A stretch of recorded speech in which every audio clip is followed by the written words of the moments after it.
There's an app. Their whole thing is they will tell you all the restaurants in your area, and they'll tell you if they use seed oils or not. No. Look Yes. at you on the apps. It's incredible.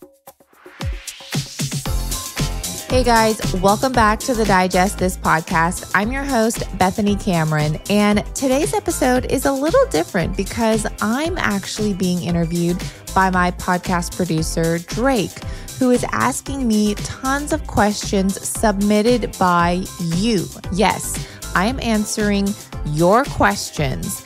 And let me tell you, you guys are not shy with the questions you submitted. Everything from if I eat out, if I crave fast food, eating disorders, how's married life, takes on certain brands and products, and everything in between. This interview was so fun, and you're still going to get some education out of it. So without further ado, let's get right into the episode. Hey guys, I actually need to tell you that if you're not subscribed to my newsletters, they come out every Friday and they're called Friday Finds. This is information that only my subscribers get in their inbox. I share new food finds I don't share on Instagram, food news, food trends, and products that aren't even on the market yet, but I've got the scoop. I also share special discounts and other recipes throughout the week. Again, only to my newsletter subscribers. This is not published anywhere else and cannot be found on my blog. I do not and never have shared any of your information. This is just another way to stay connected. So be sure you're in the know and subscribe to my weekly newsletters by going to lilsipper.com/subscribe and enter your email. That's it. So pause this episode and go to lilsipper.com/subscribe. Teeth sensitivity is the least of your concerns when whitening your teeth. The ingredients in teeth whitening bleach can actually damage the cells of our gums. It can also damage the nerves, blood vessels, and connective tissues of the tooth. Overuse of these chemicals can lead to tooth sensitivity and gum irritation. If whitening products are used incorrectly, the peroxide in the whitening gel can wear away tooth enamel and irritate the dental nerves. Another risk to teeth whitening is a chemical burn resulting in more severe pain and inflammation if the whitening product reaches the gums repeatedly. And there have been reports that whitening strips may even strip tooth enamel, and tooth enamel cannot be, and I quote, grown back or recovered. Tooth enamel is the hardest tissue in the body. Problem is, it's not living tissue, so it can't naturally be regenerated. Once it's gone, it's gone. That's why it's so important to care for your teeth. There's no recovery. Bite toothpaste bits have been in my household since summer of last year, and they also just came out with a teeth whitening kit, which I'm so excited about because I already love their toothpaste. Bite's teeth whitening kit is made without harmful chemicals and is safe for sensitive teeth. It's also cruelty-free, vegan, and lightly flavored with natural peppermint oil. Plus, it comes in a glass jar with a compostable applicator, so there's no alcohol, no propylene glycol, and no parabens or synthetic dyes or flavors. If you want to try this teeth whitening kit or any of Bite's natural toothpaste bits, Bite is offering my listeners 20% off your first order. Just go to trybite.com/digest or use code DIGEST at checkout to claim this deal. So, Drake, this is a little bit interesting because you're in a way interviewing me. I am, yes. Things are a little bit different today. Usually I'm editing your voice and producing your show, but there's sounds like you got a bunch of questions from all of your Instagram fam, yeah? I did. I put in a little question box. So that's why we're here today. And for those that don't know who Drake is, he is the mastermind behind this podcast. And he does all the editing and he does a lot of work behind the scenes. So Drake, say hi. How's it going, everybody? I'm so glad to be here and help answer all these questions. And thank you for listening to this show. It means a lot. Now you have some of the questions that people ask, so let's just dive in. All right. The first one is, I'll start off easy. What does a day in your work life look like? It looks very fun. That's a question I do get asked often. And you said you were going to start out with an easy question. This is not an easy question. So let me just give you the rundown. So I wake up around 5 a.m. every morning, sometimes 5:30. Get up, I brush my teeth, wash my face, do all that good stuff, make my coffee. And then around 6 a.m., I start work, start checking emails, start just thinking about what I'm going to be doing for the day, getting everything sorted. And then a day could be anything from tons of emails to recipe creations. And let me just give you an example. So an email to a company can take literally 30 minutes. That's just one email because I'm having to create invoices and save them and upload them and then review contracts and read through them, sign them, maybe create my own. And that can take a while. And then I obviously have to type up the email and that'll be a 30-minute email. And I don't know how many emails a day. Let's just say for ease, I get 10 emails a day, 10 times 30 minutes. That's 5 hours of emails just in one day. And that's if crazy. I get a minimum of, at least 10 emails. And then recipe creations can take between 2 to 4 hours from start to finish, just from creating the recipe, writing down the recipe, writing up the caption, editing the video, and then obviously cleaning up the wonderful mess I made in the kitchen. And sounds like you need an assistant. Maybe, but podcasting too, that's super fun, but that also is part of my days. We don't always do podcasting. Typically it's Monday and Friday recordings. But then of course there's the research that also goes into either the podcast in general or research that goes into my quote research posts on Instagram that sometimes they take literally weeks and weeks of research because you want to get the right information so there's a lot that goes into it. I'll work around 60 hours a week, maybe less, but it's fun. A lot of people on Instagram and TikTok, they get a lot of flack because everyone thinks that they don't have a real job, but it shows, just what you said shows us that there's a lot that goes into making and having a brand such as your account, Lilsipper. There is. And I know a lot of people, and it's not just myself, a lot of I don't know, quote influencers or whatever you want to call them, there's a lot of work that goes into a 30-second video. It takes hours and you're like, yep. Oh my gosh. And I honestly, I envy these people because I sometimes I see people and they post videos and I'm like, it's just some random video that they posted. It took no effort and like they just blow up. I'm like, how can I just want to just start doing this and I don't know, filming a random thing, but no, we need your recipes. We need to keep those coming. Don't ever stop those. All right, next question. Are you recovering from an eating disorder?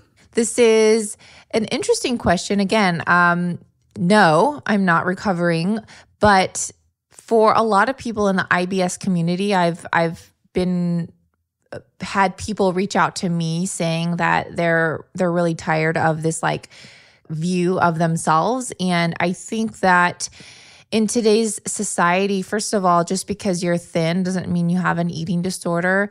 And a lot of the times, unfortunately, a lot of obese and overweight people have eating disorders. Not everyone that is overweight has an eating disorder as well, but it's unfortunate. It's only looked at one end of the spectrum and not the other. And because there are different forms. But a lot of people that struggle with IBS, they have either a lot of food intolerances, which limits their diet, or they're not absorbing the nutrients, or, a lot of people, I know them in real life, they're thin, they're slender, and they eat a lot. I ask my husband, I eat a lot, but I eat really, really clean, good food, real food, no chemicals.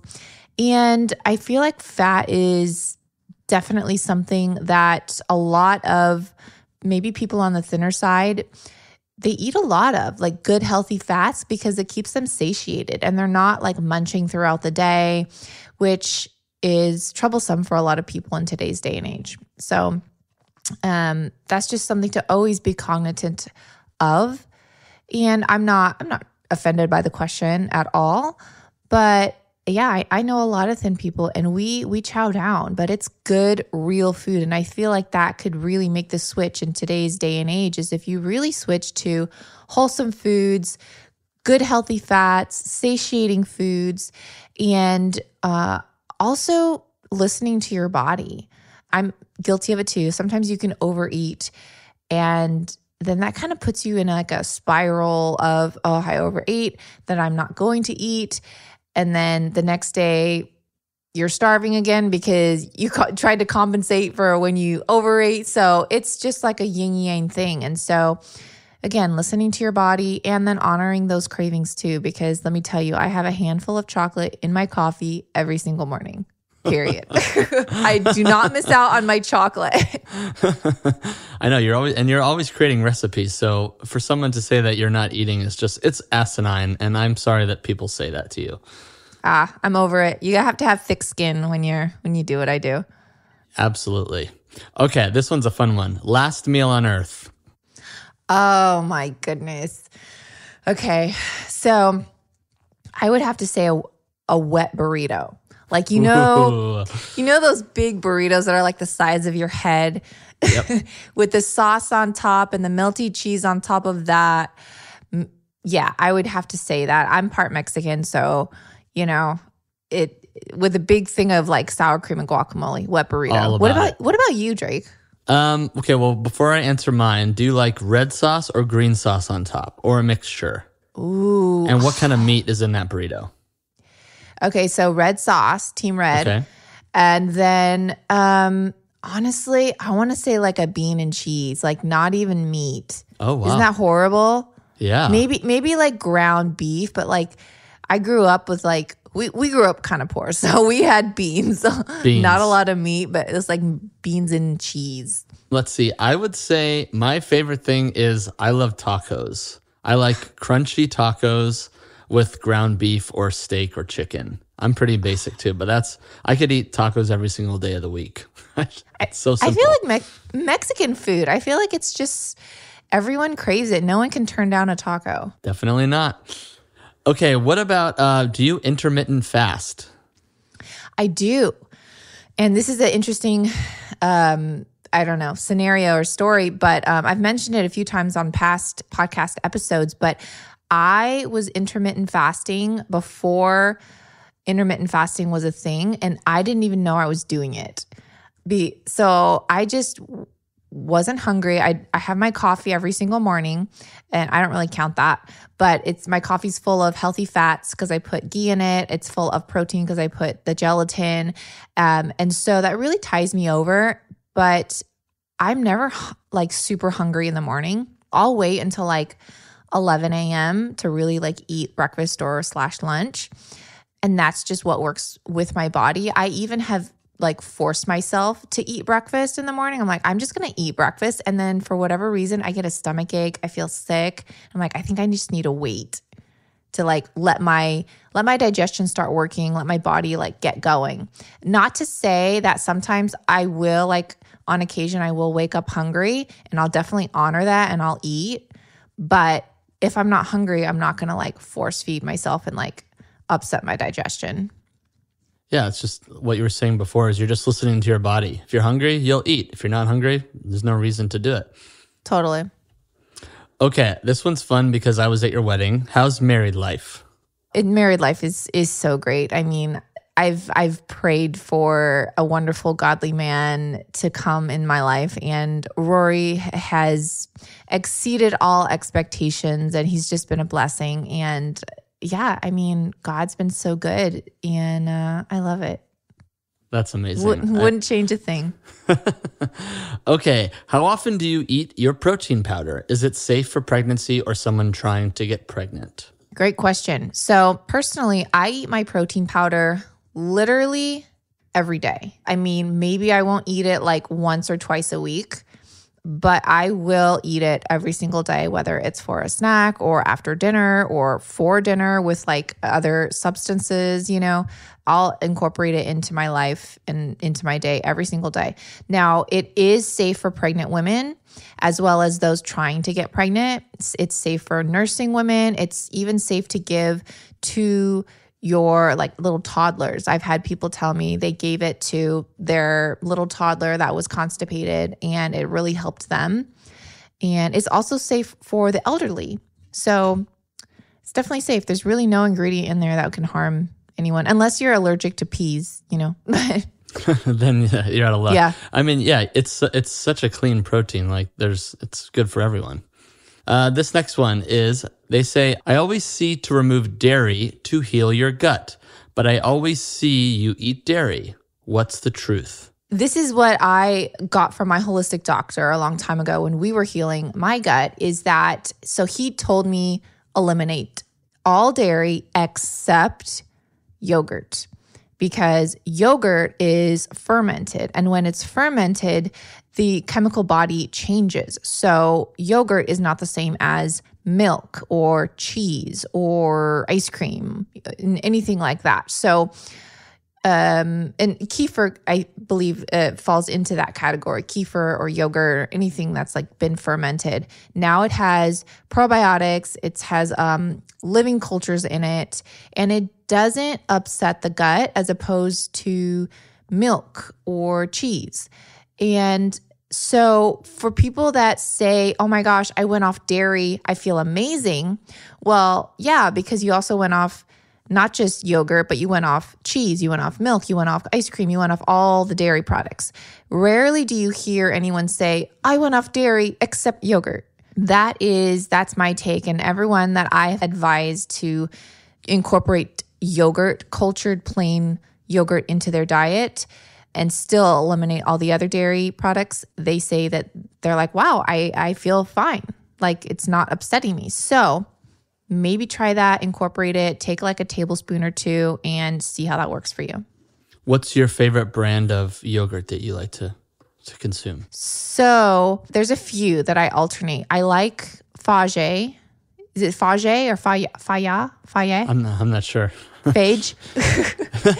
But that is the most authentic Greek yogurt that I have come across. Honestly, it's so thick. If everyone's tried it, it's not organic, but it is the RBST. Thank you. They don't have RBST in it and any of that. It's from non-GMO cows, and so I've had that for years, and it's worked really well with my body chemistry. And I've emailed the company, and I've made sure that they have living cultures in their yogurt because a lot of yogurts don't, and they're just dead. So I've, emailed them, talked to them. We've gone back and forth. And so anyway, so I do like the Fage brand. And that's if you're in an area where it's really hard to find good quality products, Fage is pretty well known. And so it's typically in every single grocery store. I also like Strauss, and that is organic, made from grass-fed cows. And the taste is a little bit more like tangy, not as like sweet cream. I think Fage is more sweet cream. Strauss is a little bit more tangy, and you can really kind of feel the tingle on your tongue. And so they have great yogurt. There's also a new one. It's Skyr, which is basically just a really thick version of Greek yogurt. It's like the thickest. And it's Painterland Sisters. I just found them at Sprouts, and I've been obsessed. And obviously it's just the plain plain yogurt. I never buy any of the like fruit flavored or anything like that. Some people will probably want to know, like, hey, you just said that you don't eat dairy, yet earlier you were talking about ghee. Do you want to explain why you can have ghee? Yeah, that's actually a great question. So ghee is clarified butter. The lactose is actually taken out of ghee. So if you're lactose intolerant, most likely you can have ghee, and it works with your body completely different. Same as butter, I want to say, but ghee is actually just more easy to digest. And I also use goat milk ghee. So goat milk in general is a lot easier to digest as well. Goat milk cheese. I also want to say that what you do to heal your gut is not the same, may not be the same as what you do to maintain and just live your life. So I obviously don't do everything I used to do in my like gut healing protocol quote, because I don't need to anymore. And now I'm living my life and maintaining it. So maybe I will have some goat milk cheese, or maybe I will have a little goat milk. I even have like this goat milk whey protein powder that I found, and it's worked pretty well with my digestion. So all that said, if it doesn't upset my stomach now, maybe my stomach's working better, and it's able to digest things, which is such a testimony to my own self that I'm like, well, okay, now I can actually start incorporating different foods, because guess what? My gut's not like torn up anymore, Yeah, exactly. All right. Let's see. Where do you get your meat from? What should we look for when buying meat? Okay, so obviously I shop at Sprouts a lot. You guys probably see me there. And so they do have good brands there. I alternate. I'm not particularly I'm like only buying this brand, but I will tell you, I get a lot of my meat from Wild Pastures. It's actually a meat delivery service. I love them. Here. I was going to say, I was watching your stories and you were like, you just got a Wild Pastures delivery. And I was like, what? You get them too? I love them. I learned about them through Paleo Valley because it's the same company. Yeah. And so I remember when we were talking to Paleo Valley, a while ago, I was obsessed with their meat sticks, and they were like, oh, well, you guys should, we have this other company that we're launching. And so they're like, if you sign up now, you get like free ground beef for life. And so I signed up for maybe a year ago, and so we've just been getting it forever. It's so good. Yeah, I've been getting them for a while, and so I will say that's like our staple when we get like meat. They also have wild caught fish. They have free range turkey, and the really cool thing that I love about Wild Pastures is all of their beef is grass fed and grass finished, which means that a lot of people don't know this, but grass-fed doesn't mean they were never fed grains, because typically what happens in the feedlots that they say, quote, they're grass-fed, but then the last 3 months of the cow's life, they feed them grain to fatten them up, and so that they can get the most out of the cow that they can. You want to look for grass-fed and grass-finished to answer the last part of the question, because if you can, sometimes it's not even like you're looking on the package, you're like, is this grass-finished? It's not, it doesn't say.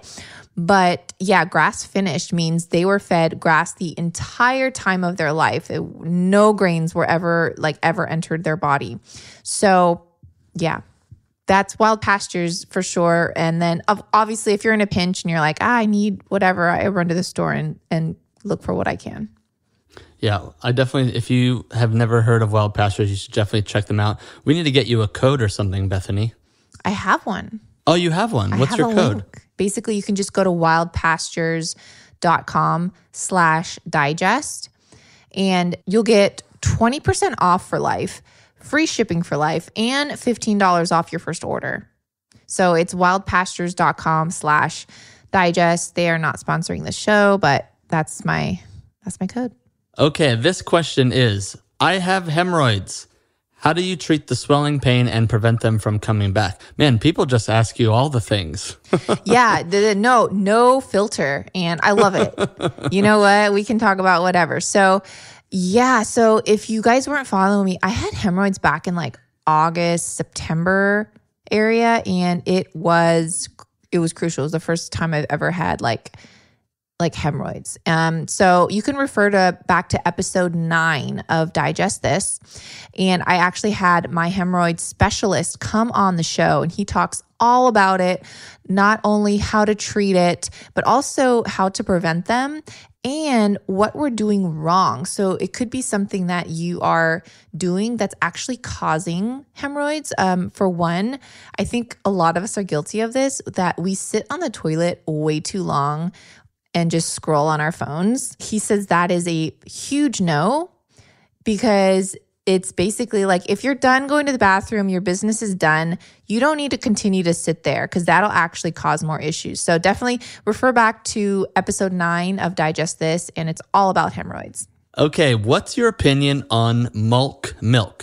M-A-L-K, milk. Milk. Yeah. So if you guys remember, they had a lot of controversy like a way back, I think a year or two ago, when I think they started adding natural flavors to their milk. Do you remember that? I don't remember that, no.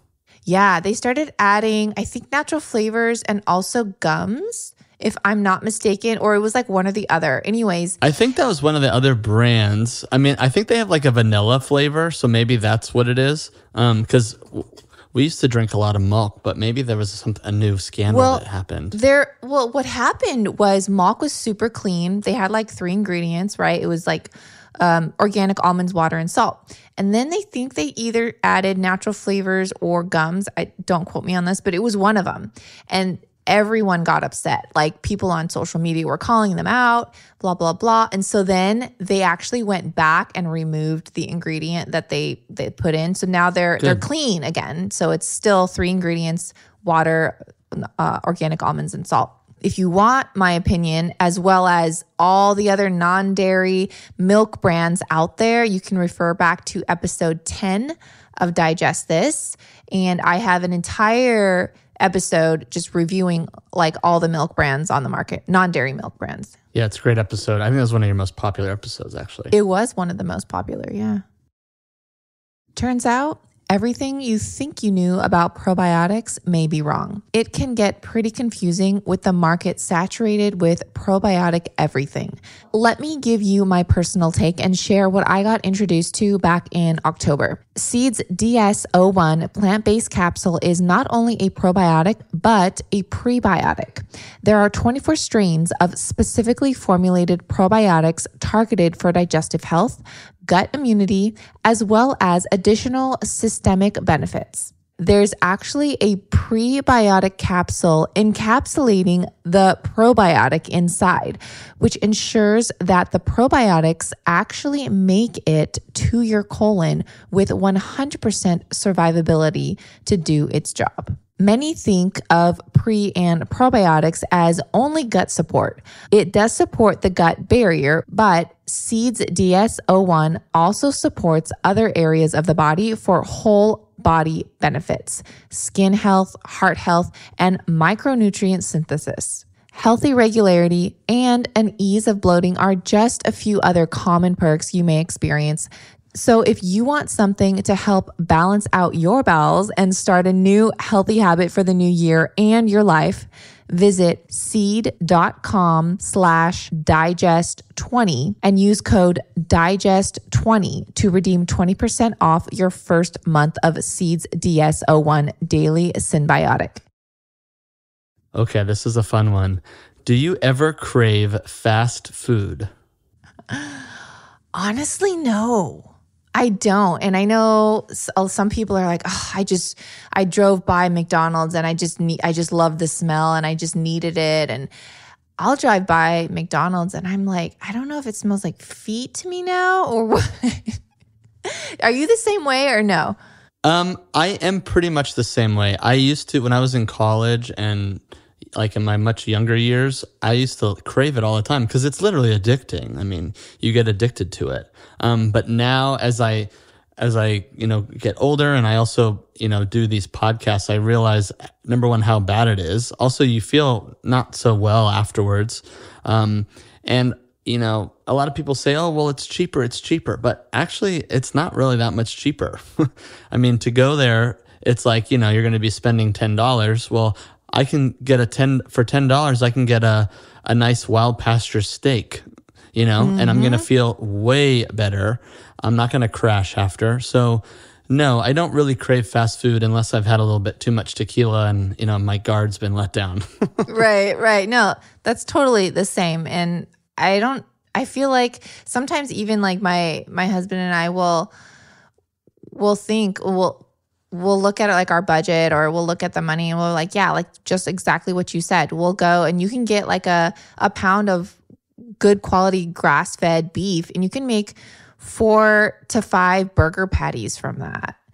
And that's like what, $8-9. And you could do so much more. And so also I feel like we're just homebodies. I mean, I know you can just go get grass-fed, or you can get fast food and like come home, but like there's just something about knowing what you're eating. Exactly. And if you do like fast food, no shame, but it should be like a treat item, not like an everyday thing. Totally. You're not going there every single day, on your lunch break. But it is a real addiction. But we're here to help. We are here to help. And on that note, I don't know if you guys know this, but they actually put things in fast food to make you more addicted. Natural flavors, for example. Think of natural flavors as perfume for your food.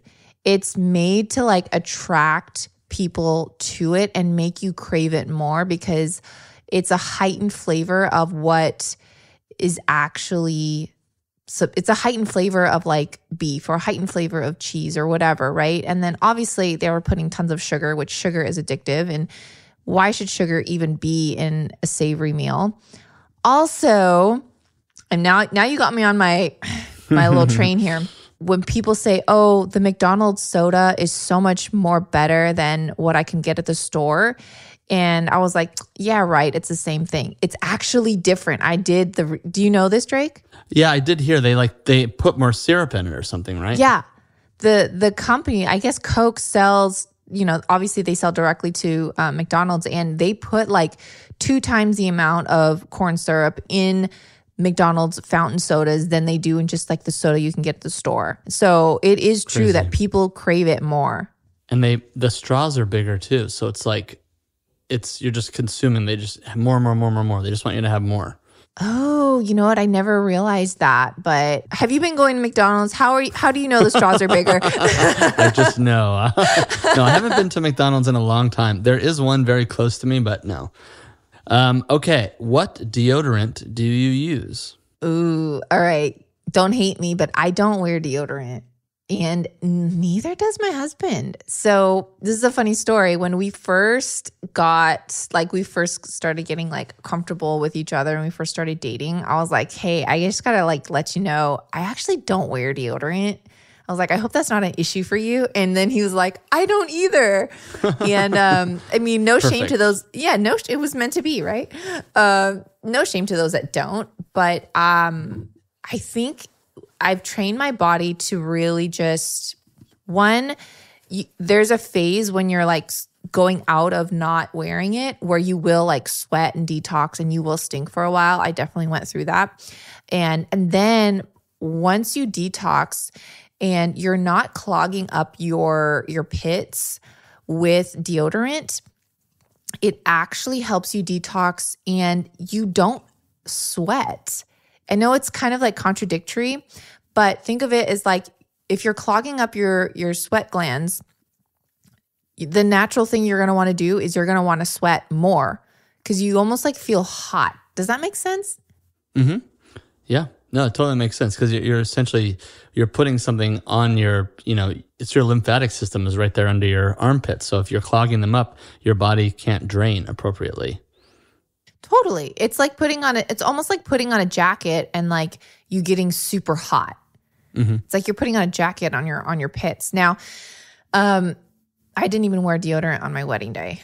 So there you go. You didn't smell, so. No, I didn't smell. I don't know. But for those that are maybe not ready to make that leap, there are some good non-toxic deodorants out there. Primally Pure, that's a good one. I think I have a code. It's Lilsipper 10. So Primly Pure, their charcoal deodorant's really good. And then there's some that are like, there's a rock. Have you ever heard of these? There's like stones. I have, yeah. I don't know if I believe that one, but well, honestly, okay. So does it work? No, I tried it. I got them from Amazon. So don't get them. Don't get the rock. But Don't get the rock. I don't get the rock. But I was curious myself, so I like tried it, and I was like, this is not working at all. And it was like, I don't know what it's supposed to do. So those don't work. But I don't know. I found that the cleaner my diet is, the less I'll actually need deodorant. That's kind of what I've noticed. But so I don't really wear deodorant unless I'm going to be going out somewhere and I'm going to be self-conscious. I don't smell, but if there is a time where I'm like, what if maybe I do? I use a company called Humble. And Humble? I like Humble, Humble. Okay. Hopefully that's good, but that's what I like to use. And I'm pretty sure I've looked it up, but you could also go on EWG.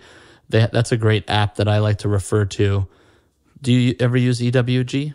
EWG. No, I've been on it before, but I don't go there like frequently to like check things, but maybe I should now. Yeah, it's a great resource. Yeah, it's a great resource if you're trying to figure out like if your cleaning products or your any of your skincare stuff if you're curious, it'll essentially give it a rating and tell you how toxic or non-toxic it is. Awesome. Great tip, Drake. Thank you. All right. What toothpaste do you use? Okay. So you guys may already know, but I love Bite toothpaste, and it's actually not a paste.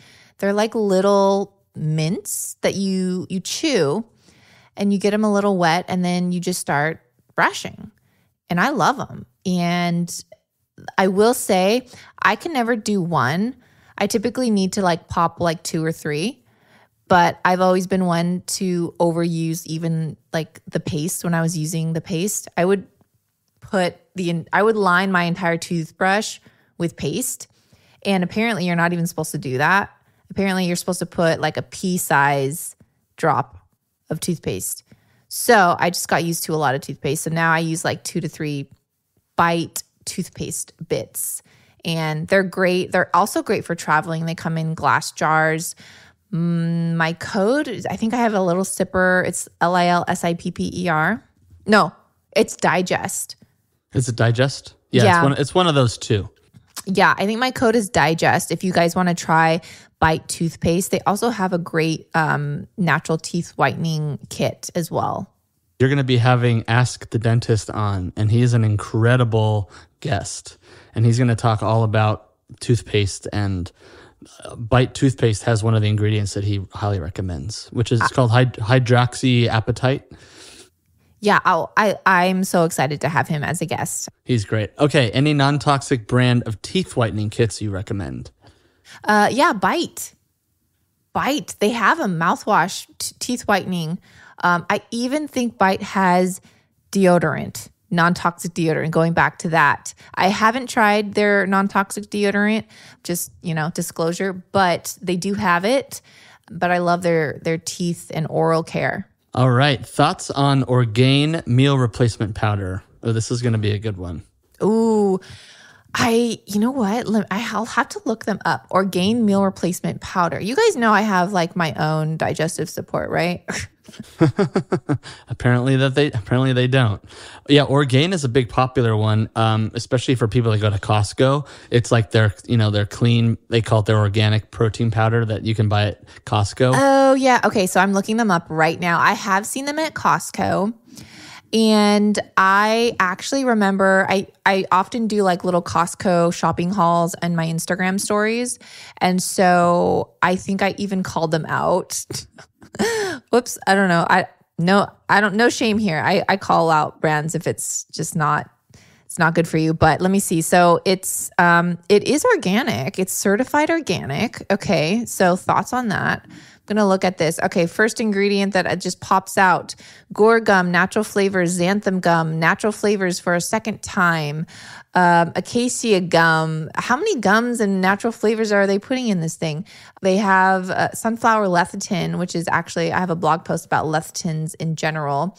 They have sunflower oil. They have, so My thoughts on this would be, they also have stevia in there. If you guys don't know, stevia is an endocrine disruptor. I have a reel on my Instagram about how it's an endocrine disruptor, as well as it disrupts the gut microbiome. There's actually studies where I reference that as well on my reel. Did you know that, Drake? When I heard that the other day, I was like, oh, I was in shock, because that's one of the only things that we don't really eat a lot of sugar. And so, stevia is one of those things that I'm like, okay, this is much better. And a lot of people actually push stevia.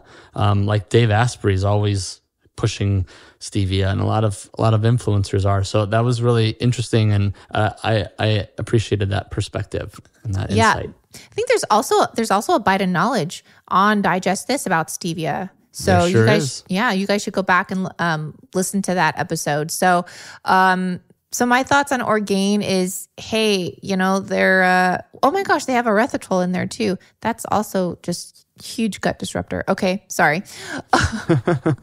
But I mean, just because it's certified organic does not mean it's good for your gut, and obviously it does not mean that there's clean ingredients. So that's a no for me, you guys.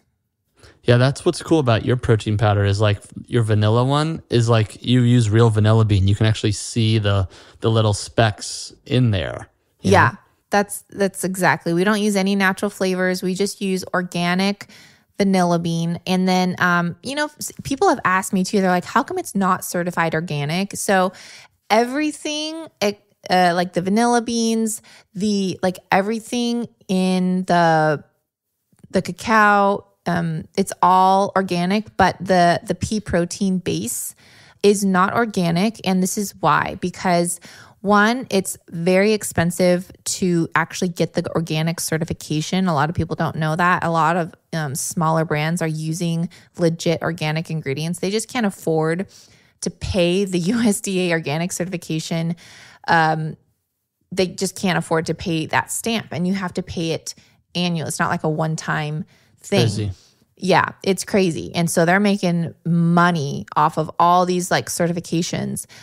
So that's one. But two is our protein, our pea protein. It's yellow pea protein, and it's actually grown in Europe. And in Europe, their regulations for growing things is their standards are so much higher than here in the US that it's literally the same standard as organics qualifications here in the US. So they're just so Europe's standard qualifications is like the US organic qualifications. Plus glyphosate is illegal in Europe. So there's no chance of glyphosate being sprayed or getting wind or water runoff from nearby crops, because it's literally illegal to have in Europe. So, it's the cleanest protein you can get. Shameless plug, but So Orgain, you say don't buy it. Nah, it's a hard pass. Hard pass. All right, this one's fun because I get a lot of emails from this company all the time. They're always like, oh, we want to sponsor Bethany's show. And I always get to tell them the same answer, which is no. Thoughts on Athletic Greens? Oh, I was wondering. I was like, who is this company now?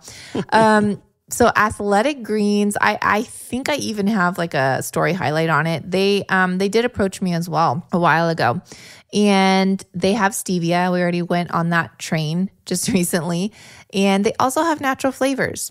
So I know a lot of people promote them. I'm just not going to be one to do that, and I'm not going to lower my standards. If I don't agree with it, I'm not going to sell myself out or just be dishonest with my followers and promote it. And they just have way too many ingredients, you guys. I mean, so many different greens. It's good to get some greens, but when you have too many, it's like a gut disruption. Yeah, I remember when they sent me some to try, and it was like I got a ton of migraines from it, and I didn't really realize what it was. And then I stopped taking it, and I was like, oh, my migraines are not happening so frequently. Yeah, because there was just, I think like you were saying, there's too much stuff in there, and my body just didn't process it correctly. Yeah, more is not always more. Yeah. Less is more. Yes. Okay, why did you stop promoting Vital Proteins? Okay, so this is something that I was promoting for a long time, long before the pandemic hit. So I actually stopped promoting them in 2019. So it's been a while, you guys, and it's crazy that people still remember. But I stopped promoting Vital Proteins in 2019. It was around the same time that they got bought out by Nestle. They were rapidly growing, got bought out by Nestle, and again, around the same time, I noticed the ingredients started to change in their products. And they started adding natural flavors. They started adding like artificial sweeteners where they weren't doing that before. And a lot of my followers also had expressed, like unrelated, I did not even mention this. They just came to me, like random DM, and were like, hey, I'm like starting to break out with Vital Proteins now. Like, what's the deal? So all this stuff was kind of happening around the same time. And it just seemed to find out that, with the whole Nestle purchase, I just don't think that it went in the right direction. I feel like their ingredients degraded. This is, again, my personal opinion. But thankfully, I did find an alternative collagen brand that was a smaller brand. It's Further Food, and I've been taking them now since like late 2019, and it's women owned. They source all of their grass-fed collagen. They third-party test for heavy metals and lead and all that good stuff. And so that's why I switched. There's a lot of health brands that are now owned by huge corporations. I just looked it up, and this one was shocking to me. Is a lot of people use Burt's Bees. I don't anymore because I know about them, but they are owned by Clorox. Did you know that? I had no idea. I knew Burt's Bees was owned by one of the big major ones. I wasn't sure which one. So they're Clorox. Okay. Yeah. That's crazy. That's absolutely insane. Well, unfortunately, this is what happens. And, a lot of the smaller brands, they get offered and they get bought out. And of course, they're wanting to sell their company and just kind of exit out of the field. And what happens is we just get run by like these 11, 12 major companies, and they own everything. And then the right hand doesn't know what the left hand is doing. They don't know what ingredients are being put into their products or where they're being sourced. And of course, they're trying to get the cheapest possible. And, that's what happens when small brands get bought out. And that's why it's so important to buy small, because I don't know if you've noticed this, Drake, but smaller brands, they know like what's happening. They love their brand, and they know that, that the people that are going to be buying their stuff, they want it to be the best. So General Mills owns Annie's, that's a big one. Bolt House is owned by, that's that juice company, is owned by Campbell's Soup. What's the juice company? They Coca-Cola bought them out many years ago. Naked, yeah. Naked. Justin's Nut Butter is owned by Hormel. That's crazy. I didn't know that. Hormel, like the chili? Yeah. Kashi is owned by Kellogg Company. Here's Naked Juice. They're actually owned by PepsiCo. Pepsi. I'm sorry, not Coke. Yep, there's a lot of them. Okay, let's see here. What are some Candida diet-friendly foods? Okay, so Candida, for those that don't know, it's basically just an overgrowth of yeast in your body. And so for a lot of people, they need to go on a Candida diet, which is basically a low carb, low sugar diet. And by doing this, it's starving off the yeast, because yeast feeds off of sugars. And of course, carbs convert to sugar. So for anyone in this situation, you do have to go on a low carb, low sugar diet, basically keto.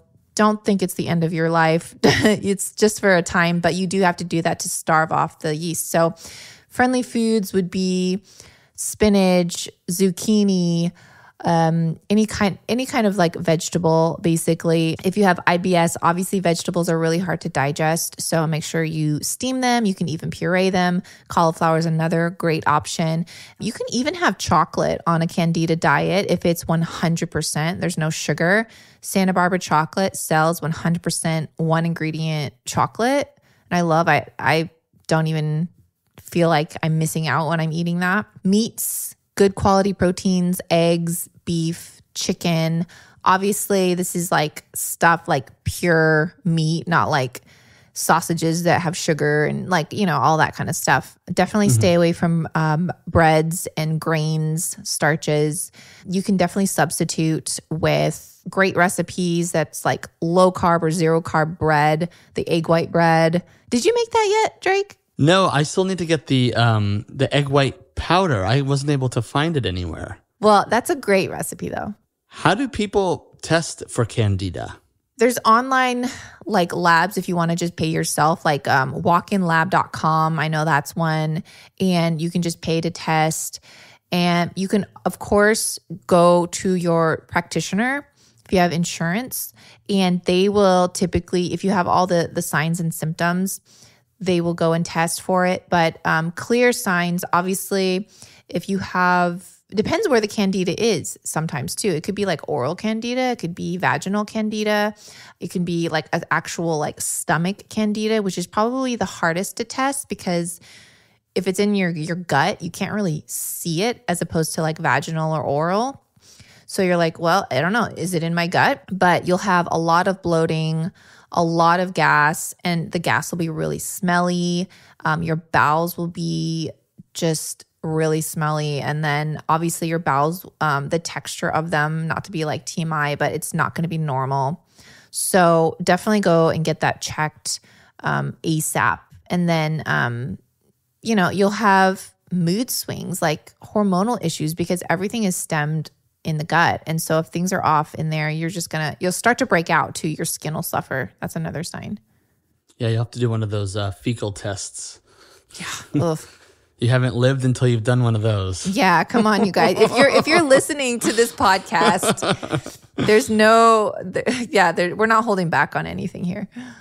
Yeah, when I first got a naturopathic doctor, that was the first thing that they had me do, and it's because they just want to know you because you learn so much from what's coming out of your body. So and they can test for so many different things, parasites, candida, all that. I love that you're into this, Drake. Like this is awesome.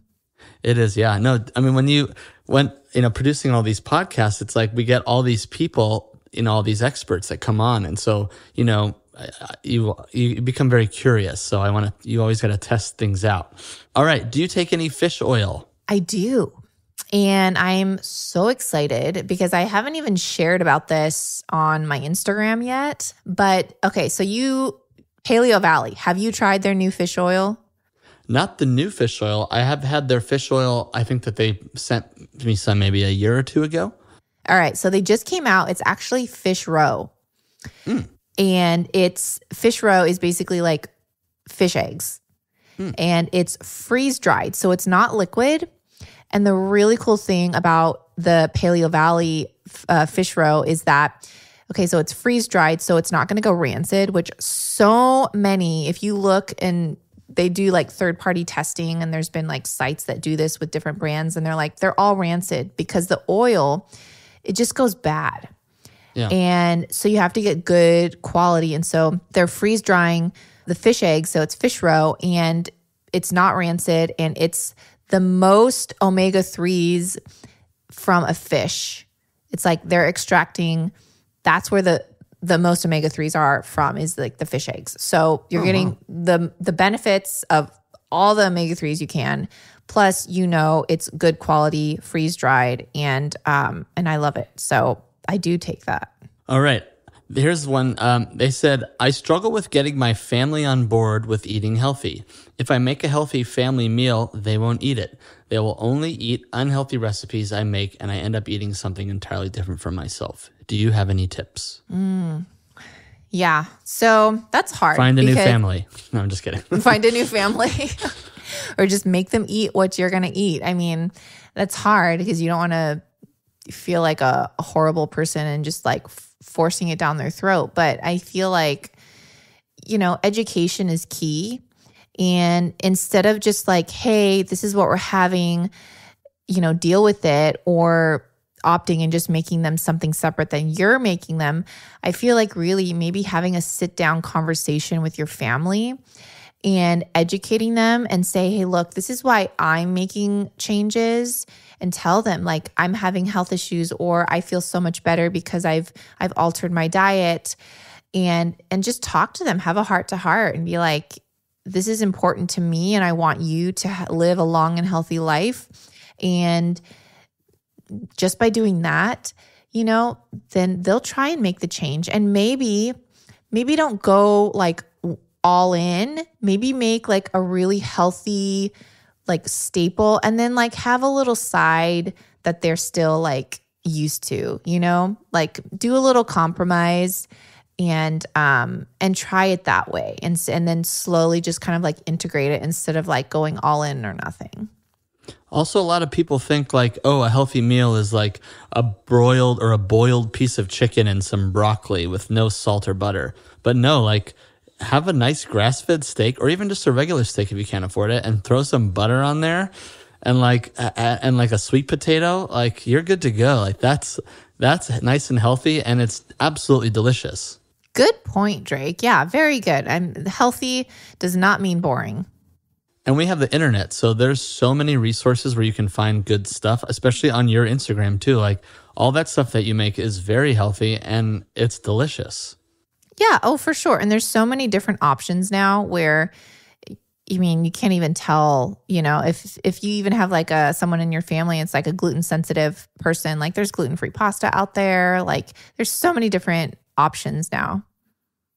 Okay. I've heard eggs can cause IBS issues, but you seem to eat them. Why? Everyone's different. I definitely had a time and period in my life where I couldn't eat eggs, and now I can. You got to listen to your body. Some people have issues with egg yolks and not the egg whites. Egg yolks are obviously so good for you. They have tons of nutrients in the yolk, but some people just can't handle the yolk. So opt for the egg whites and just slowly incorporate them.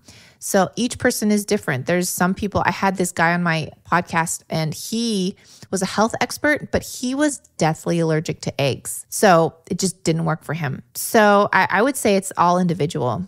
All right. Any thoughts on including nutritional facts and macros to your recipes for those people that track? Yeah, I have thoughts on it, but I don't do it. There's no time. There's no time. And the same point is, I personally don't track or count calories.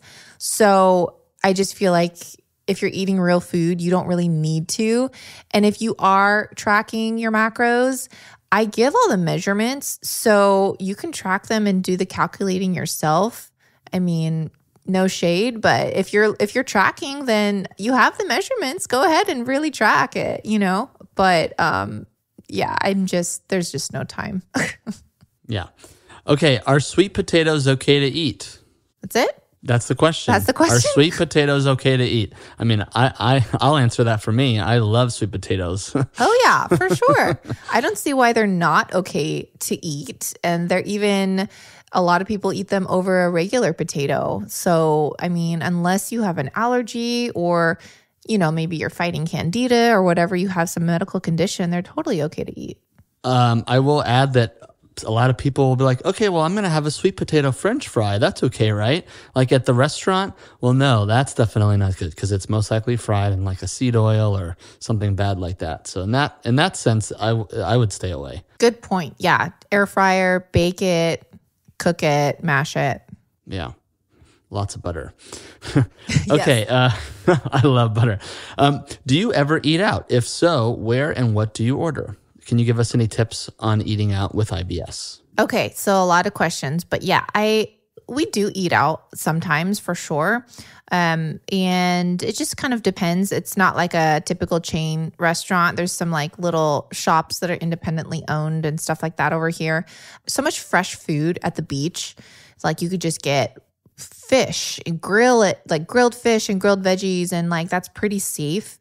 But if you're in an area where like maybe that's not an option, then look on the menu and you can always order from like the sides or like the extra part and make your own meal. Have you ever done that, Drake? I have done that, yes. When I was doing keto, I especially would do that because I would just be like, I just want some eggs and some bacon and give me some butter. And I would just do stuff like that. Yeah. But yeah, it's really hard to eat out because you just never know what you're going to be getting. You know? It is. And unfortunately, even if like the food seems to be good and healthy and wholesome, you don't know if they're cooking in seed oils. And that's typically what they're using, unless the restaurant makes a point to be like, hey, we don't cook in seed oils. Like if they're not cooking in seed oils, you better believe they're going to advertise it, right? Because they're going to want to let that known. But yeah, most likely they are cooking in seed oils, canola oil, all that stuff.